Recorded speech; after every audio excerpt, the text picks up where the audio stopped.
bonjour tout le monde. Donc je vais vous présenter le TP que j'ai réalisé pour le CERTA. Alors c'est un TP sur OnCloud et Fentooban. Alors dans un premier temps, ce que je vais faire, c'est vous faire une description très générale des objectifs de ce TP. Alors les objectifs sont doubles. Dans un premier temps, il s'agit de découvrir d'une manière générale l'outil, les principales fonctionnalités, notamment à travers la réalisation d'une liaison avec un serveur Active Directory, d'une part, et un serveur de messagerie. Donc ça, c'est la première partie, OnCloud, d'une manière générale. Et deuxième partie, dans ce TP, mettre en avant, en fait, un aspect lié à sa sécurisation, c'est-à-dire la prévention des attaques dites par dictionnaire. Donc pour ça, vous allez utiliser, vous verrez qu'il y a deux éléments. Donc dans un premier temps, un script en Python qui permet de tester des mots de passe, et l'outil Fentooban en bannissant les IP qui en sont à l'origine. Donc ça, ce sont les objectifs du TP, double objectif.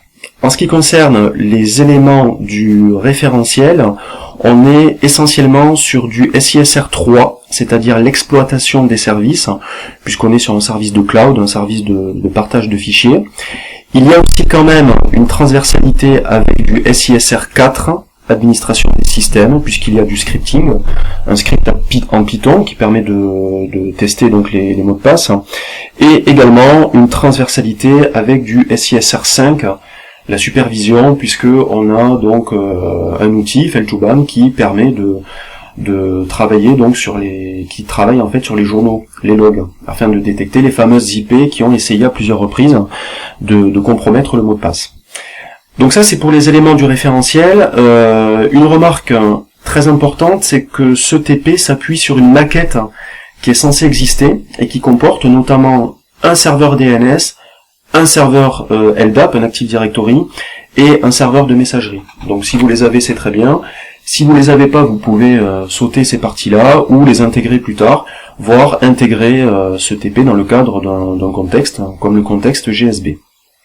Donc pour terminer, je vous offre un petit visuel sur ma machine virtuelle. Donc là, je me suis authentifié avec le compte administrateur.